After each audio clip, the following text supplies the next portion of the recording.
Sering gak sih Anda ngerasain getaran kecil yang bikin deg-degan, atau bahkan mungkin pernah ngalamin gempa yang lebih besar? Ya, kita ini tinggal di salah satu wilayah paling aktif di seluruh dunia. Nah, kali ini kita akan bedah tuntas satu pertanyaan penting. Kelihatannya pertanyaannya simpel ya, tapi jawabannya itu bakal membawa kita ke sebuah perjalanan geologis yang luar biasa. Oke, yuk kita mulai penjelajahannya. Nah, untuk menjawab pertanyaan tadi, kita harus lihat dari gambaran yang super besar dulu. Kita harus kenalan sama yang namanya cincin api Pasifik atau The Ring of Fire. Coba deh bayangin, ada sebuah jalur berbentuk tapal kuda raksasa yang melingkari seluruh Samudra Pasifik. Nah, jalur inilah cincin api itu. Dan ini bukan sekedar garis biasa di peta loh, ini adalah zona paling aktif, paling bergejolak di seluruh planet kita. Jadi, apa sih sebenarnya yang terjadi di sini? Gampangnya gini, di sepanjang jalur ini, lempeng-lempeng tektonik raksasa itu saling bertemu, saling dorong. Bahkan, ada yang menukik ke bawah lempeng lain. Proses ini namanya subduksi.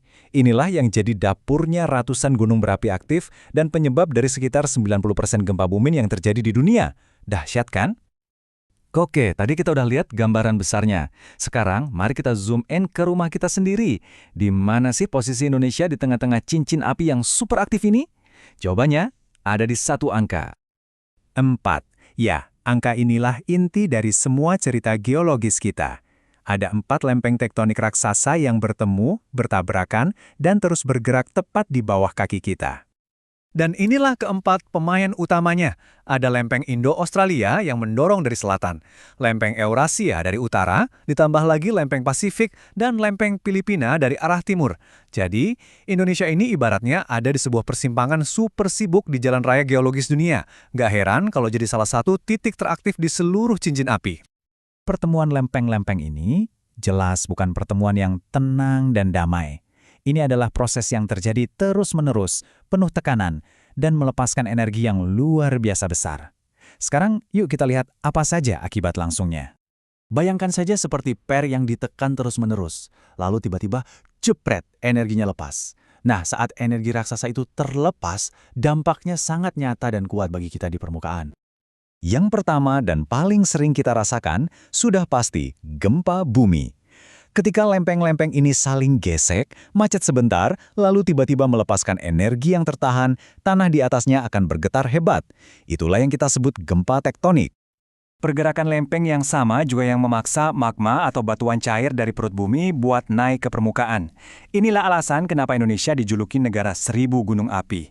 Anggap saja gunung-gunung ini semacam katup pelepas tekanan dari semua aktivitas dahsyat di bawah kita. Dan yang terakhir, ketika gempa dahsyat terjadi di dasar laut, lantai samudra bisa bergerak naik atau turun secara tiba-tiba. Gerakan ini mendorong volume air yang sangat besar, dan akhirnya menciptakan gelombang raksasa yang kita kenal sebagai tsunami. Inilah ancaman yang selalu mengintai wilayah pesisir kita. Jadi, bisa kita lihat kan, hidup di cincin api ini menempatkan kita di posisi yang sangat unik. Ini seperti dua sisi mata uang. Satu sisi membawa berkah, tapi sisi lainnya membawa tantangan yang gak pernah berhenti. Di satu sisi, semua aktivitas vulkanik ini memberikan kita tanah yang luar biasa subur dan sumber daya mineral yang melimpah. Tapi di sisi lain, kita harus hidup berdampingan dengan risiko gempa, letusan gunung berapi, dan tsunami yang bisa datang kapan saja. Intinya gini, kita kan nggak bisa geser posisi negara kita. Posisi geologis kita ya sudah di sini, jadi satu-satunya yang bisa kita ubah adalah cara kita meresponsnya. Pertanyaannya bukan lagi jika bencana terjadi, tapi ketika terjadi. Makanya kesiapan dan pengetahuan itu jadi kunci utama keselamatan kita bersama. Pertanyaan ini mungkin bukan untuk dijawab sekarang, tapi lebih untuk jadi bahan renungan kita semua. Memahami kenapa kita rawan bencana itu baru langkah awal. Langkah selanjutnya, yang jauh lebih penting, adalah memastikan kita selalu siap menghadapi apapun yang mungkin akan datang.